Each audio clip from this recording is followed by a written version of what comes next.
If you're listening to this, that means you've endured what has been arguably one of the roughest years of our collective lives. And so, with the final hours leading up to the conclusion of 2020, I have compiled my own personal list of 20 lessons that I have learned throughout this year. I'm your host, Victor, your friendly neighborhood artist. Now then, sit back, relax, and let's get started. Lesson number 1. Learn to mess up. And right off the bat, I already messed up my grid here. But that's okay. It's very common for people to be afraid of messing up. But for me, it's almost as if I expect to mess up. If I'm going to try something new, for example, I don't expect it to go flawlessly. If you've never done something before, how can you expect yourself to do it perfectly? The more we mess up, the more we learn to become better. Lesson number 2. Speaking of fears, it's okay to be afraid, but you have to learn to overcome those feelings. When confronted with fear, we are presented with the opportunity to make a decision between two scenarios. On one hand, allow the fear to control us. Or on the other hand, step up and continue on despite the unknown. Being courageous is not the lack of fear. It's having the willpower to move forward even though you are scared. Lesson number 3. While it is important to control your own fears, we actually can't control much of anything outside of ourselves. We spend a fair amount of time trying to control the environment around us, but really there's only so much we can actually do. I glance at my wrist and check the time. If I leave now, I'll be 10 minutes early. Sounds like a plan, right? Well, that's not always the case. I get on the roads, and lo and behold, there's an accident. Looks like I'm going to be late now. We can't control how people drive, and we can't control the amount of red lights we run into. But we can control what time we wake up, how long we shower for, and how much Netflix we decide to watch beforehand. Lesson number 4. Don't be late. I personally make it a priority to make sure I am never late, especially to events that I am invited to. With the time readily available in our phones, how do we manage to still be late? I think we all have our own personal answers, but the way I see it is this. I don't want anyone to feel as though their time isn't important. If I show up late for no apparent reason, I'm not being considerate of the other person's time. Without saying a single word, I am saying that my time is the only time that matters, and I don't care if you have to wait for me, because I am more important. I'm probably making it sound overly dramatic, but that's how I see it. Lesson number 5. The importance of being grateful. It's really easy to think about the things we don't have, and inversely, the things that other people do have. But what about the things we already have? From a simple bed to a pair of warm socks, there are many things I can easily overlook, so I try to make the habit of being grateful for the simple things. Even when things are at its worst, it's critical that we look beyond the bad and try to see the good. Lesson number 6. Be considerate of others. It's a big world we live in, but the world does not revolve around you. You may not know what a stranger across the street is going through. We may not enjoy every single person's company, but we still have to be conscious of their safety and well-being. We all have our own individual lives, and everyone is on their own personal mission. Let them be, and focus on your journey. Lesson number 7. Let's talk about looks. Looks fade away. I will admit, first impressions and general appearances are very important. However, there is a difference between self-care and impressing yourself, and self-harm while trying to gain the approval of others around you. At the end of the day, your appearance should be a reflection of your own personal beliefs and interests. From jeans and a t-shirt to Oxfords and a button-down, have fun with your own personal style, but understand that the person behind the clothes is what's most important. If you want to wear some pajama bottoms on your next Zoom meeting, go for it. I promise, I won't tell anyone. Lesson number 8. Speaking of appearances, you absolutely need to exercise. I'm very stern with my opinions about this topic, but my point is this. We need both a healthy mind and body. Whatever floats your boat, there is some form of exercise for everyone. When I was a kid, it was playing freeze tag or wall ball. In college, it was trying out the gym and learning how to control heavy weights. Nowadays, it's more important to me that I maintain general fitness. I love the idea of being able to carry heavy groceries with ease, walking up a flight of stairs without needing to catch my breath, or even just being able to go for a walk or a hike. You'll be doing your heart and mind a favor, and as a byproduct, your body will gain some strength. Lesson number 9. Respond. Don't react. We can't control our reactions, but we definitely have power over how we respond.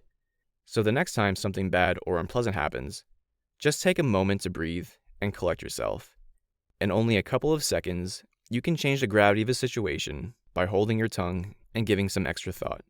You'd be surprised at what you can do when you give yourself just a little time. Lesson number 10. Do you have any questions? Well, I have plenty. Lesson number 10 is to ask questions. There's a saying that there's no such thing as a dumb question. I agree with that, to a certain extent. If you sincerely don't know the answer to a question, I think it's great that you're willing to figure it out. Often people will just be too prideful and try to figure it out themselves. There's nothing inherently wrong with trying to figure things out on your own. However, there will be times when we have to realize that there are people who actually are more knowledgeable than us and can lend a helping hand. That being said, lesson number 11 is to ask for help when you need it. Is asking for help such a bad thing? Not in most cases. On numerous occasions, I found myself trying to resolve an issue and I just couldn't. I thought of all the different possibilities and things I could do, but I couldn't come up with a single solution. Out of that frustration, I thought to myself, what if this person could help me out? There's only so much we can do on our own, and even just a little help from someone else can make all the difference. Lesson number 12. Would you consider yourself an introvert? What about an extrovert? Or maybe you're like me, an ambivert. In either case, it's important to have friends, even if it's only a handful. Now, I'm not speaking as if I'm a preschool teacher gingerly telling the toddlers to play nice in the sandbox. I'm speaking from the perspective of just a guy who understands the importance of creating connections with people you care about. You need those special people in your life that can share in your adventures, and yes, even roast you from time to time. Lesson 13. Your education never stops. The process of learning is not restricted to the academic environment. School is not your life. Every day is a new opportunity to learn something, and often, those meaningful nuggets of information can come from the most unlikely of sources. Lesson number 14 is a big one. Learn to let go. I'm no stranger to getting hurt by people. Sometimes I wish I was. When you become angry or endlessly frustrated with someone, you unknowingly have fallen under their spell. And the worst part is, those wrongdoers don't do anything else. As days pass by, your frustration grows, and the people that have hurt you go about their lives as if nothing has happened. It sounds bad, I know, but sometimes you need to learn to let go so that you'll be able to move forward. You can't move to the future if you are stuck in the past. You're too good to be held back, and I want you to understand that. Lesson number 15. You can always get let go from a job that you don't want to do. So why not try doing something you actually enjoy? COVID has had a serious impact on people's employment and lives, myself included, but I hope that we can all rework our mental gears and look towards the future where we use our skills at our highest potential. Lesson 16. Money doesn't buy happiness. This lesson isn't exclusive to 2020, but I still find it very important. Who you are with $5 is who you are with $5 million. I'm sure someone can argue that they would be more than happy to cry their hearts out if it meant they could comfortably sit on Bugatti leather. Money is important, don't get me wrong, but if I look back to the times where I was happiest, those times all revolved around some sort of experience or moment rather than a tangible object. You can always make money, and that's a fact. Lesson 17. Speaking of happiness, your happiness is solely your responsibility. Sure, maybe you have some nice things. Maybe you have a wonderful, significant other. Maybe you have that ride or die crew. Maybe it's Maybelline.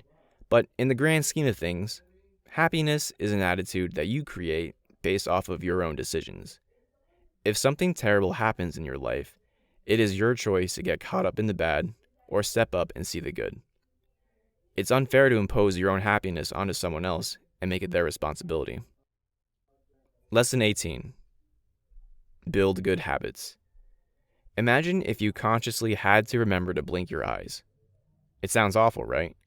But hey, it's an involuntary action, something we don't need to think about, and it has a function and purpose to better our daily lives.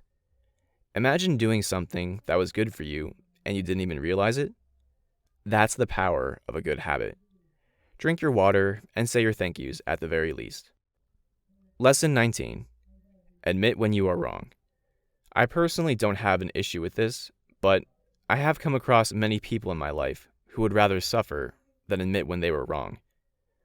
Sometimes you need to set aside your pride and realize that maintaining certain relationships in your life are more important than being able to say, "No, I'm right, you're wrong."